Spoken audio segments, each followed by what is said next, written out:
Fazer discípulos, a essência da grande comissão. É o tema da mensagem à luz de Mateus, capítulo 28, versos 18 a 20. Diz assim a palavra do Senhor.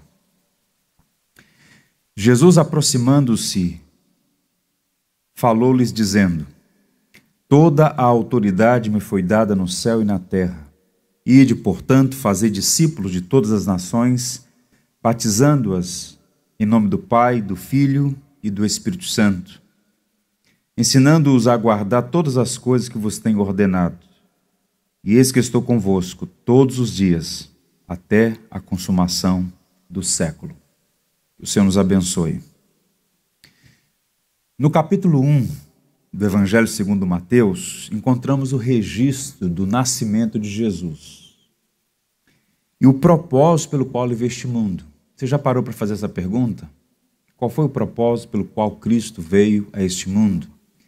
Isto fica evidente desde o primeiro capítulo do Evangelho segundo Mateus. O anjo disse à jovem Maria: ela dará à luz um filho, lhe porás o nome de Jesus, porque ele salvará o seu povo dos pecados dele. Antes mesmo do nascimento, Maria foi informada que o menino que ela geraria, que estava sendo gerado no seu ventre, tinha uma missão redentiva, uma missão salvadora. No capítulo 4, depois de ter sido batizado por João, vencido o tentador no deserto, Jesus volta para Galiléia e vai morar em Cafarnaum.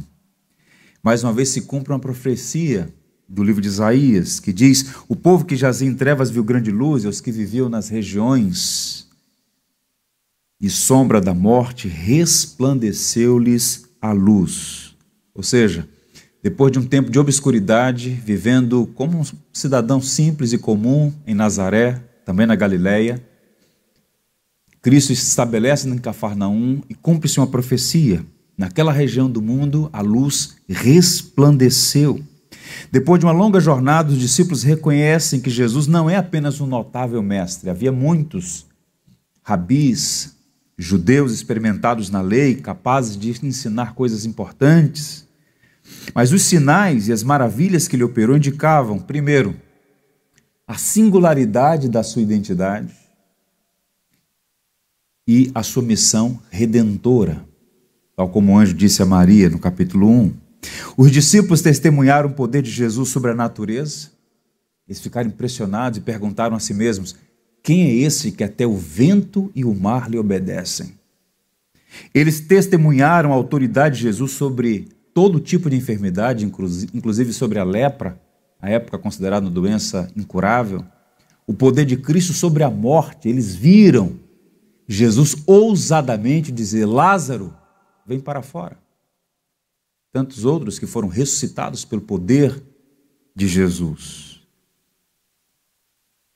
Pois bem, em determinado momento, no transcurso do ministério de Jesus, o Senhor pergunta aos seus discípulos quem eles pensam,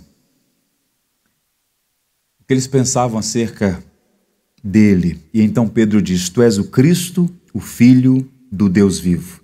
E a partir do capítulo 16, do reconhecimento do seu caráter messiânico, Jesus passa a falar abertamente sobre a morte e ressurreição.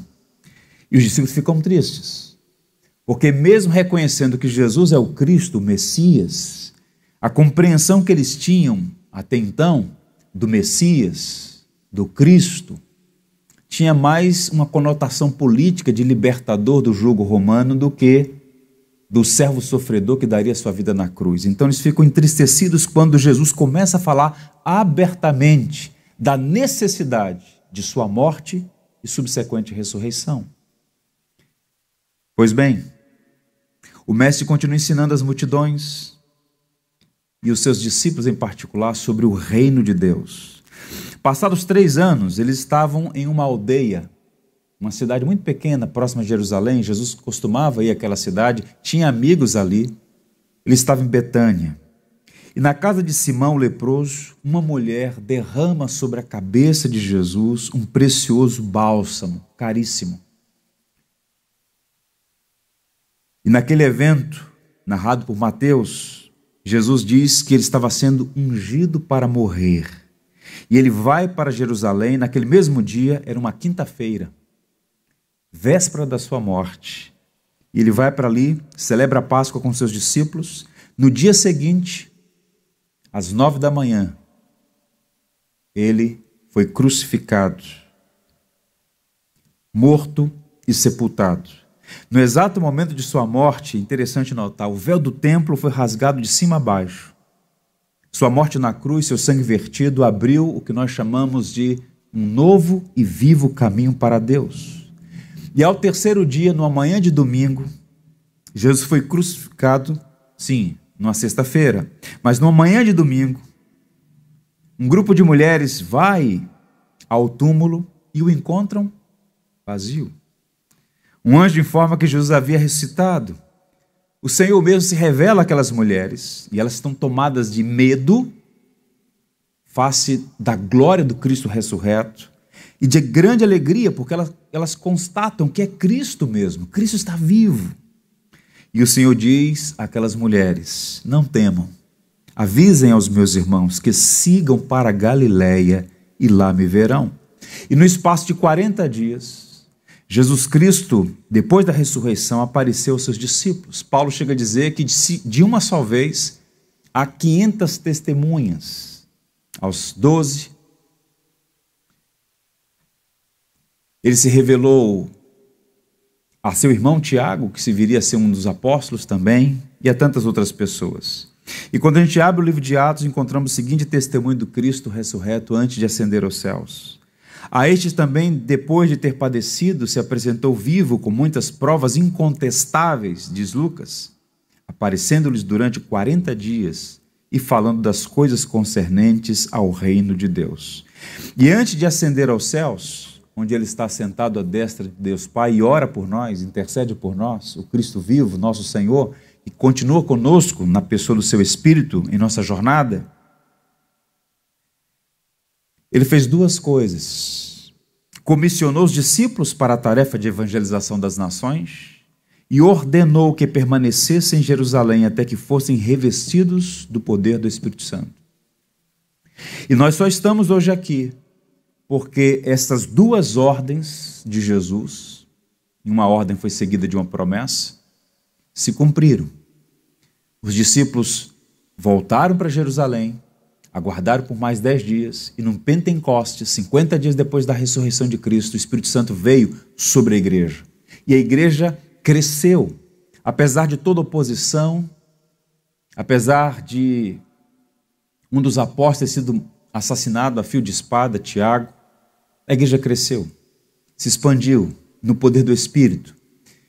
E em pouco tempo já havia cristãos dentro da casa do imperador romano. Paulo chega a dizer: os da casa de César te saúdam, escrevendo uma de suas cartas. O evangelho expandiu-se. Chegou aqui, onde nós estamos vivendo, no Brasil. Esse movimento só pode ser atribuído à obra do Espírito Santo, através da igreja. E o texto que nós lemos inicialmente, o texto da Grande Comissão, é um texto importante porque todo cristão já ouviu alguma pregação nesse texto. Já ouviu falar da Grande Comissão. Mas a questão toda passa a ser a seguinte: como é que nós nos relacionamos com esta expressa ordem de Cristo?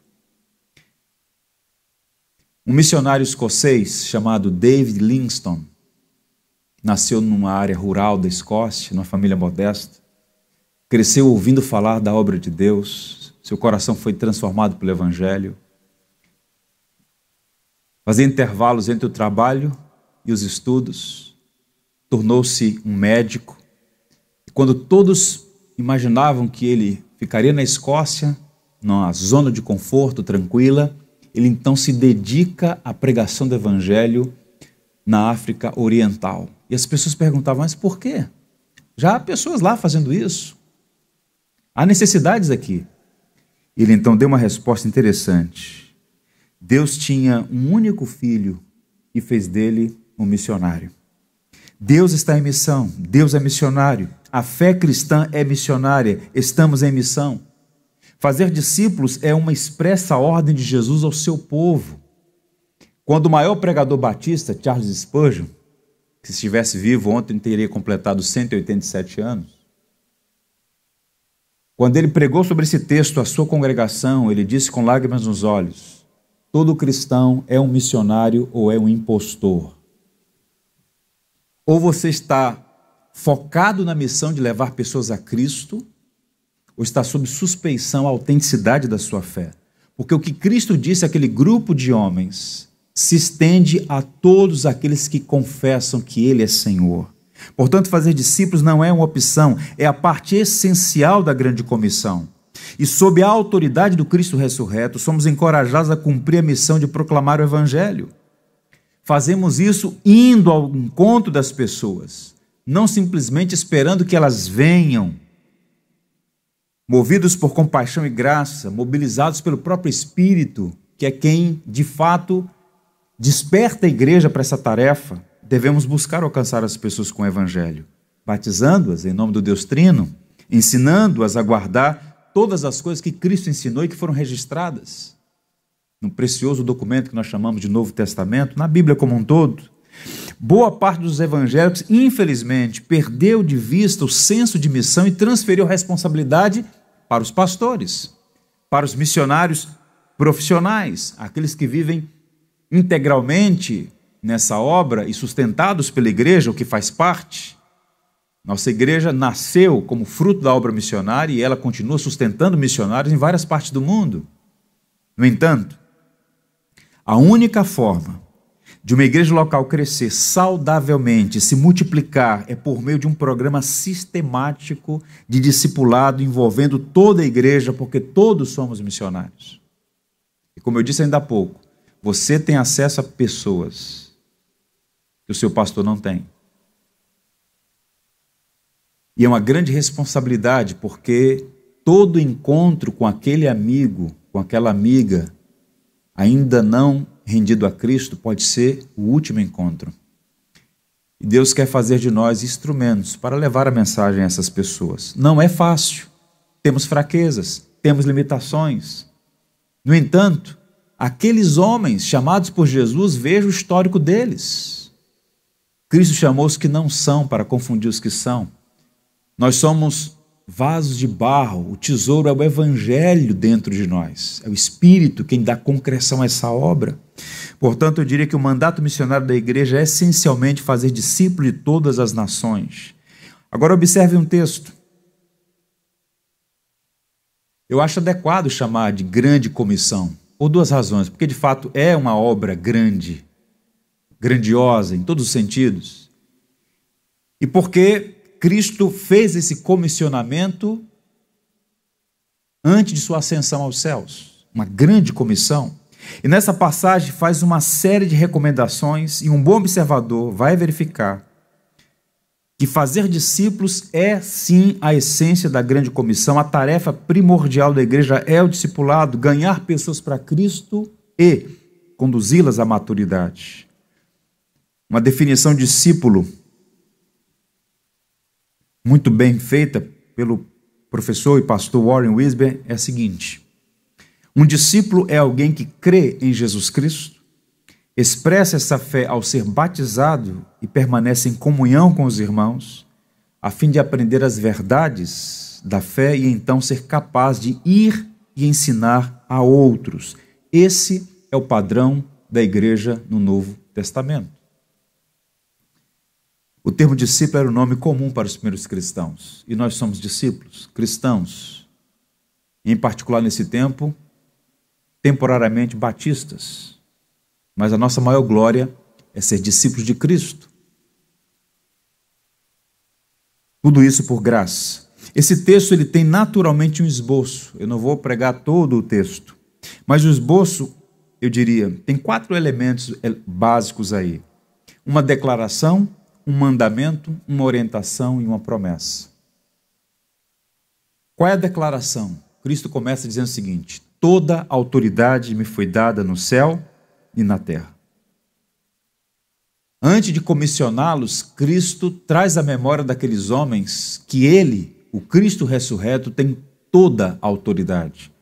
Em todo o Evangelho segundo Mateus e nos outros evangelhos, fica evidente que ele tem autoridade no ensino, para curar, para expelir demônios, para perdoar pecados, porque Cristo é Deus, é plenamente divino e plenamente humano. E agora o Cristo ressurreto diz: toda autoridade me foi dada no céu e na terra. É com base na autoridade que Cristo tem como Rei de todo o universo que a igreja marcha no cumprimento da missão. E qual é o coração da missão? Fazei discípulos de todas as nações. O único verbo que está no imperativo: fazer discípulos. E qual é a orientação que ele dá? Indo, batizando, ensinando a guardar todas as coisas que vos tenho ordenado. Ou seja, nós fazemos discípulos e no processo de fazer discípulos, a gente precisa ir ao encontro das pessoas, batizá-las, ensiná-las. Repito, o único verbo no imperativo aqui é o verbo fazer discípulos. Demais estão no presente contínuo, no que a gente chama de gerúndio. Indo, batizando, ensinando, denota a ideia de processo.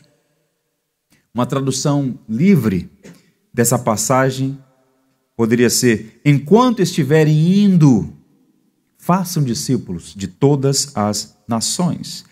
Nós chamamos essa passagem, repito, de grande comissão, e está certo chamar assim. Agora, não podemos perder de vista o centro, o coração, a essência. E quero enfatizar: fazer discípulo de todas as nações. Se de fato já fomos alcançados pela graça, é porque ouvimos o Evangelho. De alguma maneira, você ouviu o Evangelho. A missão é de Deus e Ele nos chama, a nós, seu povo, fazer parte daquilo que Ele está fazendo no mundo, levando essa mensagem às pessoas. Agora vejam os irmãos, a realidade em nossas igrejas. Como as coisas mudam com o passar do tempo, né?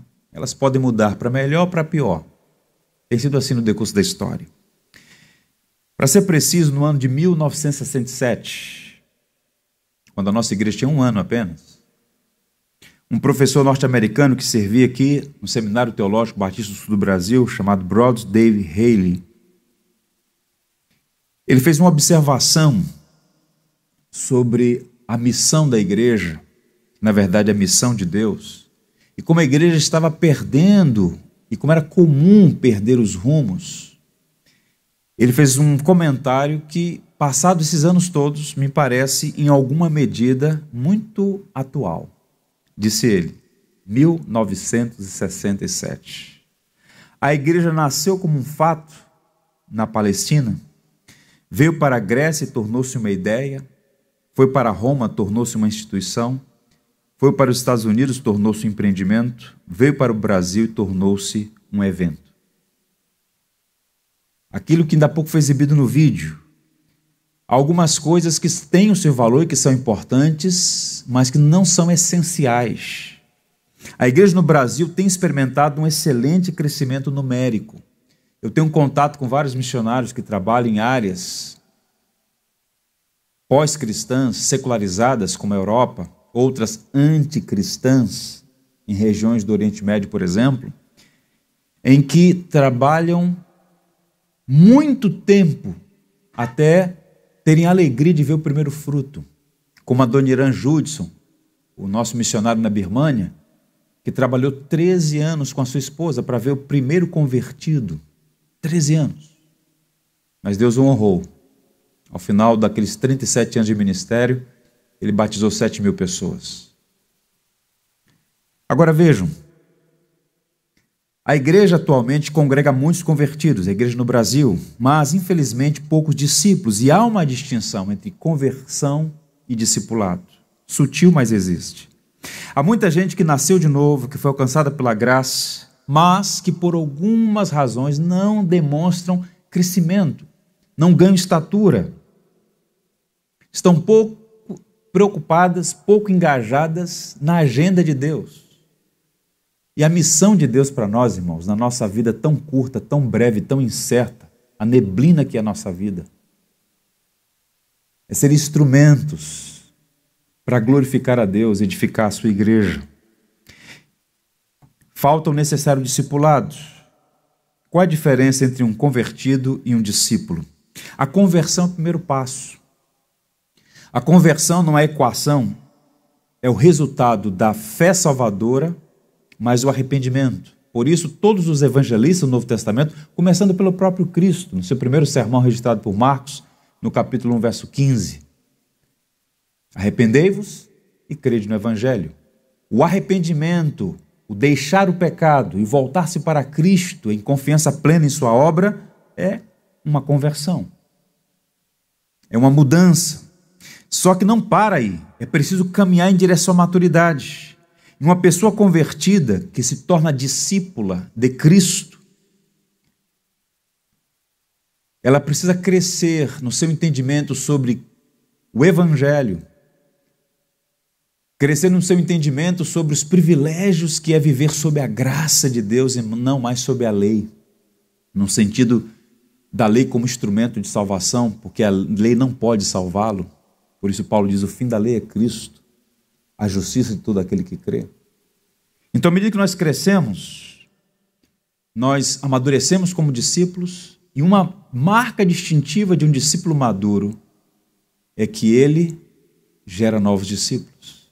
Seu coração aquecido deseja que outros experimentem a alegria que ele experimentou ao ser alcançado pela graça, perturbado por tantas dificuldades e pelo pecado que habita em todos nós, filhos de Adão. Ao encontrar a paz de Deus no Evangelho, esse indivíduo também quer que outros experimentem.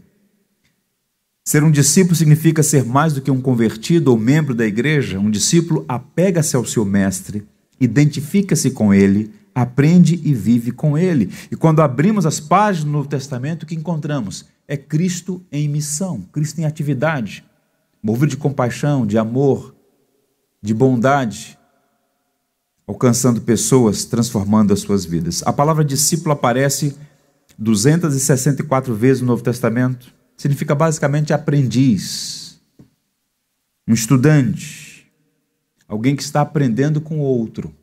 E nós precisamos, assim como um dia alguém nos alcançou com a mensagem do Evangelho, também alcançar outras pessoas. E o maior desafio do nosso tempo é fazer discípulos e não apenas convertidos. Um professor que algumas décadas atrás publicou uma obra interessantíssima pela antiga Juerp, disse assim: na maioria das igrejas, os convertidos são simplesmente adicionados ao rol de membros e abandonados a cuidarem espiritualmente de si mesmos.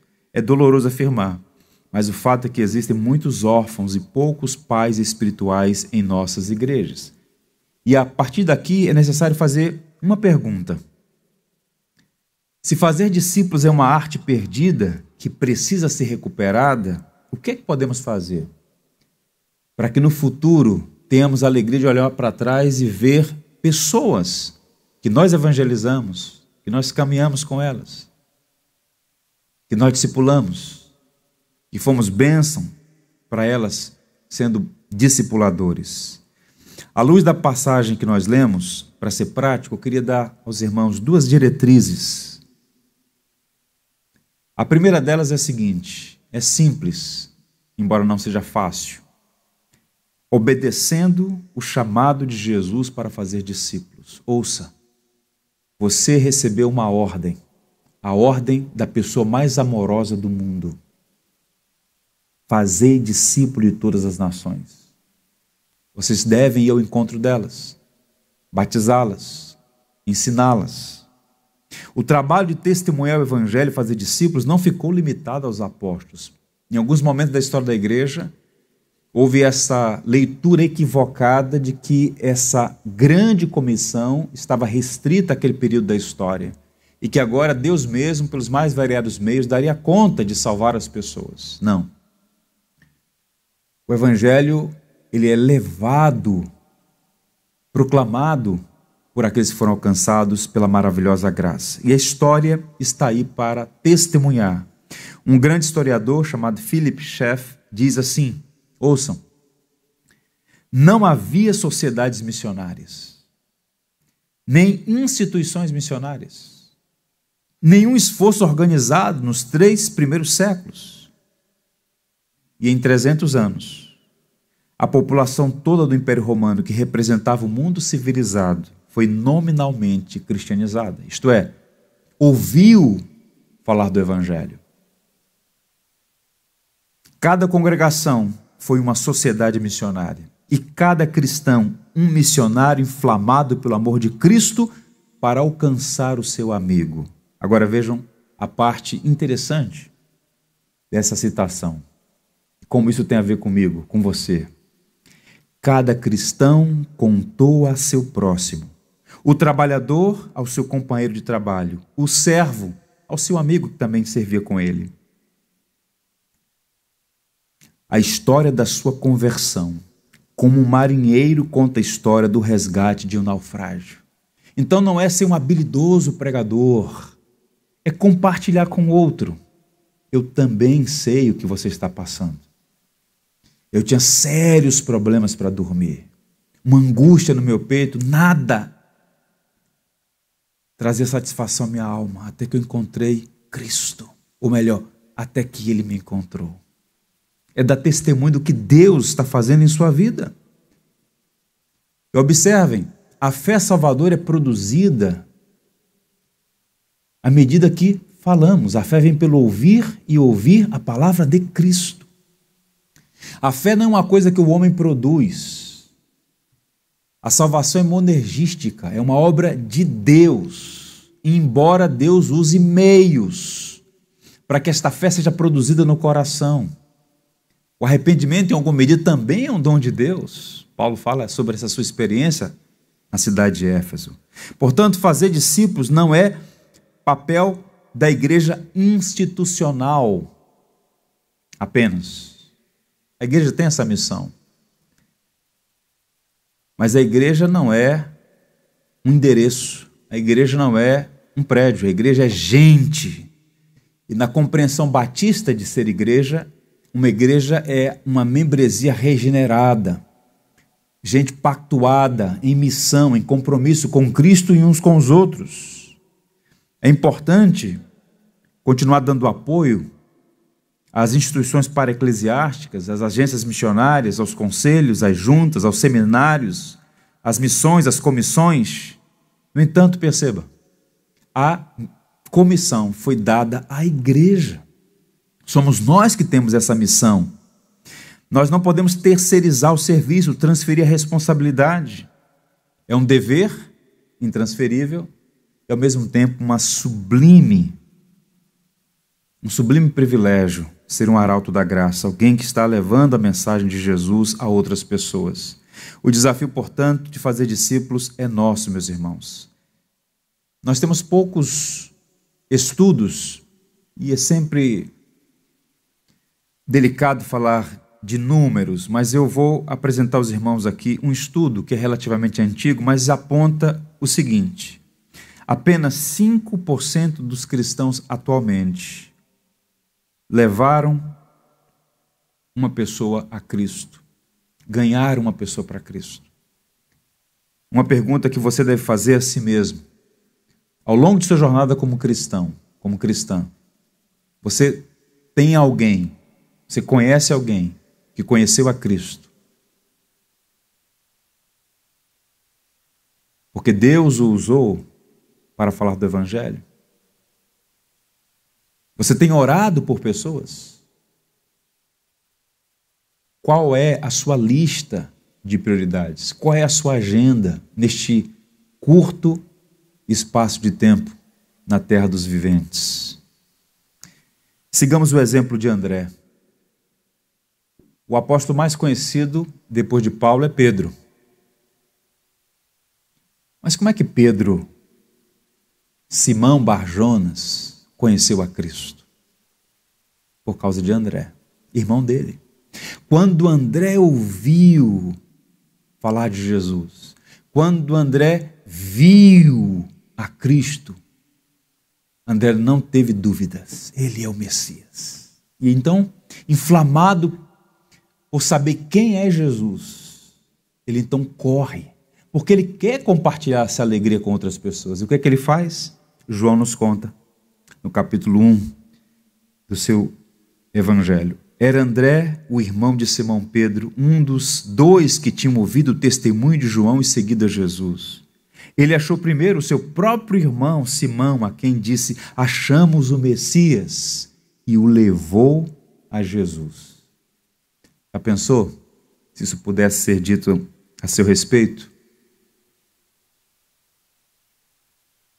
Eu achei a verdadeira paz e levar seus amigos, seus familiares ao conhecimento de Cristo. É bem verdade que você não pode mudar o coração das pessoas, mas você tem o dever, a missão, eu e você, nós todos, de fazer isso, de comunicar o Evangelho, dar bom testemunho do que Deus fez em nossa vida. Uma segunda diretriz prática, além de obedecer o mandamento de Cristo, aproveitando as oportunidades para fazer discípulos. O que significa aproveitar a oportunidade? Os apóstolos foram pioneiros que saíram mundo afora pregando o Evangelho. E à medida que as igrejas iam sendo organizadas, formadas, essas comunidades se estabeleciam como bases de operação para a evangelização. Paulo não plantou todas as igrejas em todas as cidades da Ásia Menor. Ele plantou em Éfeso, que era a capital. Formou uma igreja forte, saudável. E essa igreja, formada de discípulos, evangelizava. Paulo ia para cidades estratégicas, formava uma igreja e a igreja evangelizava. Os membros da igreja eram os missionários. Cada cristão, um missionário. Uma das maneiras mais eficazes no nosso tempo de fazer essa obra florescer, crescer, é através dos grupos pequenos, dos grupos de convivência. Relacionamentos superficiais impossibilitam o discipulado. Fazer discípulo significa aprofundar a comunhão e treinar pessoas por meio da convivência. Novos crentes aprendendo a imitar a fé com crentes mais maduros. Paulo disse isso aos Coríntios: sede meus imitadores como eu sou de Cristo. Ou seja, Paulo ganhou aquelas pessoas para Cristo e, mais amadurecido do que elas, obviamente, Paulo então tornou-se um padrão, uma referência para aquelas pessoas. A palavra imitar aí significa imitar a natureza de um tipo especial de comportamento modelado em outra pessoa. Ou seja, nós levamos o Evangelho aos nossos amigos, familiares, aqueles que estão do nosso círculo relacional, e pela graça de Deus, elas precisam ver em alguma medida a diferença que o Evangelho faz na nossa vida. Não é simplesmente um discurso, não é simplesmente a apresentação de uma doutrina, de um dogma, mas de um poder transformador que de fato faz a diferença em nossa vida. Fazer discípulos não é uma tarefa opcional, repito, reitero, é um imperativo. Discípulos fazem discípulos. E precisamos de servos dispostos a abençoar vidas. Encontrar pessoas disponíveis para o serviço de edificação da igreja é hoje um dos grandes desafios, numa cultura em que a palavra consumo tornou-se uma palavra de ordem.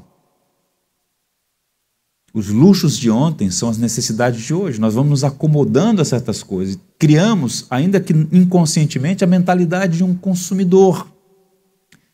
Então, boa parte dos membros das igrejas no Brasil, para ficar apenas no Brasil, ela é constituída de espectadores, poucos trabalhadores. Nunca me esqueço do irmão Fernando, na igreja onde eu fui criado, culto de oração, quarta-feira. Alguém tem algum pedido de oração? E o irmão Fernando, que vivia uma vida muito triste nas ruas da cidade, tinha sido alcançado pelo Evangelho, era um testemunho vivo do que Cristo pode fazer na vida de uma pessoa. Ele sempre, do jeitinho dele, se levantava e dizia: quero lembrar os irmãos do pedido de oração de Jesus.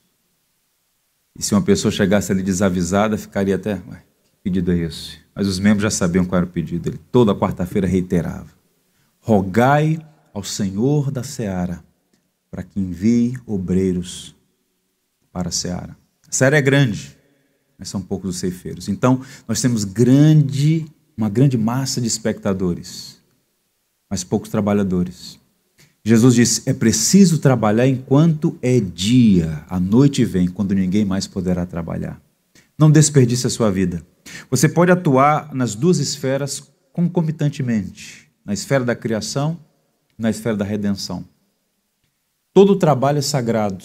Isso é um marco na fé protestante reformada. Então, onde você estiver, trabalhando com os dons e talentos que Deus te deu, servindo ao próximo, você está glorificando a Deus. Seja o melhor profissional, honesto, íntegro, excelente no que você está fazendo. Trabalhe como quem trabalha para o Senhor, disse Paulo. Essa é a esfera da criação. Mas há uma atividade que nenhum profissional pode fazer, por melhor que seja. O Estado não pode fazer, não é missão do Estado, é da igreja, e exclusivamente da igreja. Levar a mensagem redentora, a proclamação do Evangelho. E nós devemos fazer isso.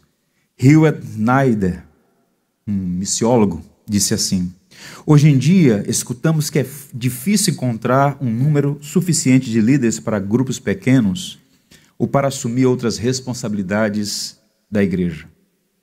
Wesley selecionava 1 em cada 10, talvez 1 em cada 5, para trabalhar em ministérios significativos em liderança. E quem eram essas pessoas? Não eram as de boa educação? Ou ricos com tempo de sobra nas mãos? Porém, trabalhadores com pouco ou nenhum treinamento, mas com dons espirituais e com disposição para servir. Em outras palavras, a dinâmica da obra de Deus não é feita na dinâmica da obra do homem.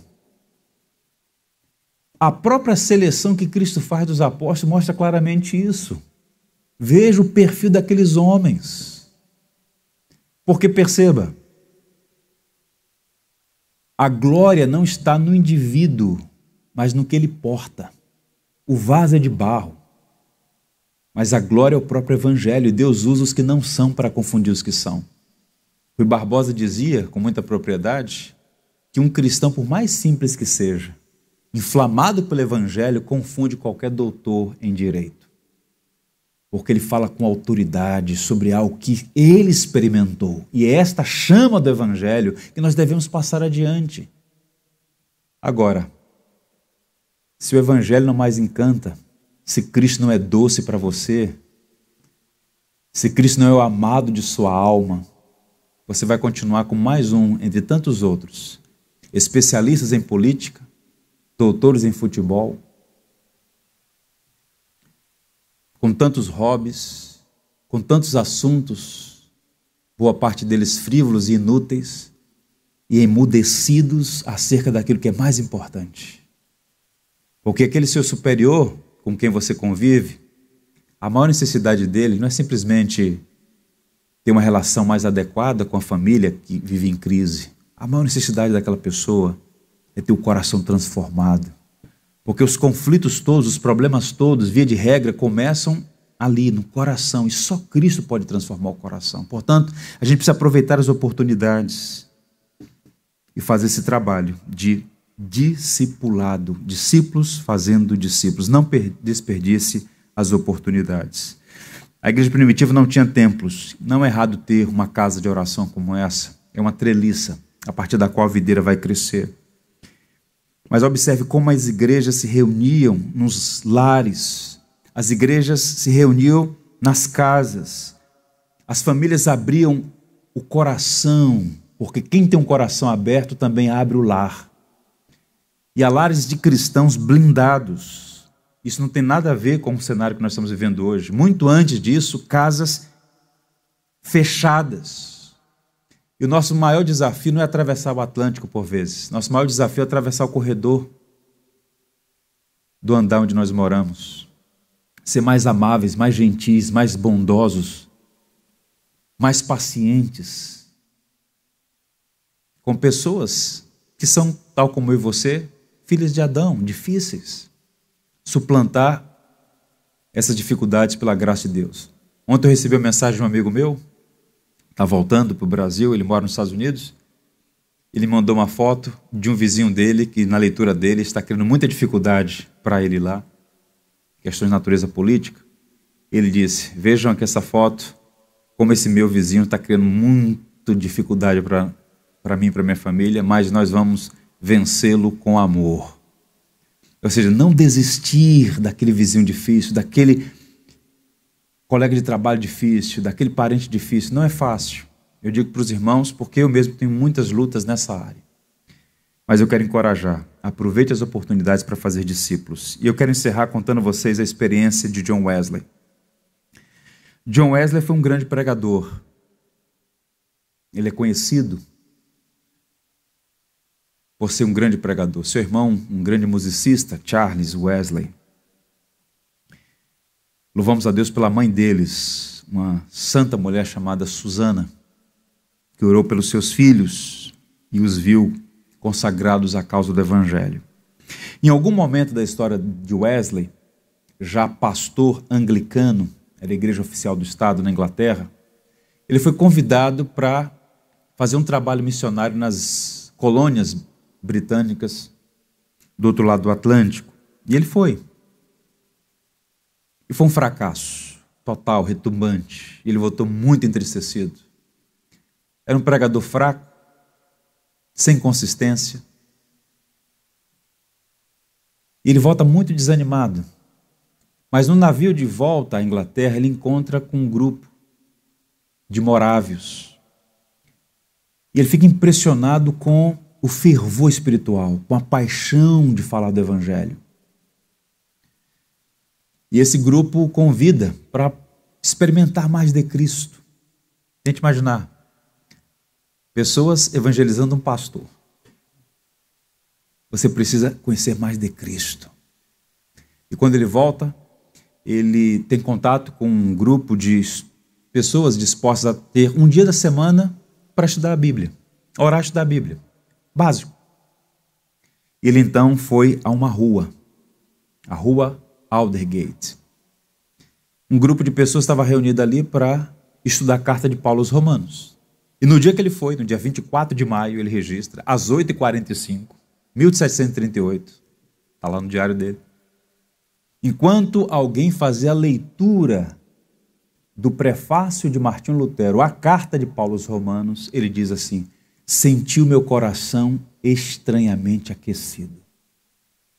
Pela primeira vez, eu experimentei perdão para os meus pecados e fui tomado por um amor por Cristo que eu não podia mais conter. E agora nas igrejas ele não pregava mais do jeito que ele pregava, mas com paixão, como alguém que tinha encontrado alimento para a sua alma. Basicamente, o que é evangelização? É um mendigo contando a outro mendigo onde encontrou pão. E as igrejas anglicanas, tradicionalíssimas, não, que é isso? Não, aqui você não pode pregar desse jeito, não. Ele foi para as ruas, pregar nas ruas, primeiros pregadores de rua, ele, Whitefield, pregando para as massas, para as multidões, e conversões acontecendo. Até que ele teve a seguinte ideia. Ele morreu anglicano, mas ele começou grupos nos lares, os grupos metodistas, que deram origem à igreja metodista. Qual foi a percepção que ele teve? E aqui eu quero que os irmãos guardem isso, que Wesley percebeu no século XVIII, é a nossa necessidade hoje. Ele disse o seguinte: a igreja não muda o mundo quando gera convertidos, mas quando gera discípulos. Para preservar o fruto do avivamento e transformar a sociedade, a igreja precisa ir além de fazer convertidos e dedicar-se a fazer com que esses convertidos cheguem à maturidade, para que discípulos façam novos discípulos. Não há nada novo no que nós estamos buscando fazer aqui. Resgatar uma belíssima tradição, e mais do que uma tradição, uma expressa ordem de Cristo, de ir às nações, fazer discípulos, batizando-as e ensinando-as a guardar todas as coisas. Ele percebeu que aquele avivamento, muita gente se convertendo. Há quem diga que ele pregou 40 mil sermões, viajou 40 mil quilômetros, boa parte dessa quilometragem no lombo de um animal, pregando o evangelho, ele e seus amigos. Então, quando ele viu aquelas massas, muita gente se convertendo, ele falou assim: para que o fruto permaneça, é preciso que haja pessoas cuidando de pessoas. E as casas se tornaram lugares de convivência e também de evangelização. E a igreja metodista se tornou uma igreja forte na Europa. Em algum momento, pelo menos meados do século XIX, a maior igreja nos Estados Unidos, a igreja metodista. Abraham Lincoln dizia: glória a Deus pela vida dos metodistas. pelo que Deus fez naquele país através dos metodistas no século XIX. Portanto, eu encerro dizendo o seguinte, meus irmãos: nossa vocação é proclamar o Evangelho, fazendo discípulos de todas as nações. Recebam aqui esse encorajamento. Obedeçam a ordem de Cristo. Aproveitem cada oportunidade.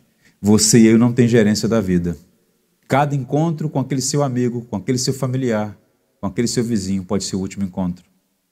Isso não é para promover terror em nós, mas um senso de responsabilidade. Sou eu, pela graça de Deus, que tenho que dar testemunho do Evangelho. Resultado?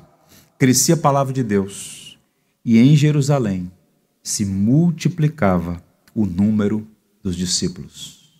Nós não precisamos temer números. Nós não devemos ser governados por números, mas não precisamos temer os números. A igreja, diz o texto em Atos 6:7, que à medida que a palavra crescia, em Jerusalém se multiplicava o número de discípulos. E a nossa oração é que se multipliquem o número dos discípulos aqui na Zona Sul e em todas as partes dessa cidade. Amém? Que o Senhor nos ajude. Para isso, nós vamos fazer uma oração cantada. Quero convidá-los a ficarem em pé. Tudo que tens feito, por tudo que vais fazer, por tuas promessas e tudo que és, eu quero te agradecer com todo o meu ser. Te agradeço, meu Senhor. Te agradeço, meu Senhor. Te agradeço por me libertar e salvar, por ter morrido em meu lugar. Te agradeço, Jesus, te agradeço. Eu te agradeço, te agradeço por tudo que tens feito, por tudo que vais fazer, por tuas promessas e tudo que és. Eu quero te agradecer com todo o meu ser. E aí? Te agradeço, meu Senhor. Te agradeço, meu Senhor. Te agradeço por me libertar e salvar, por ter morrido em meu lugar. Te agradeço, Jesus, te agradeço.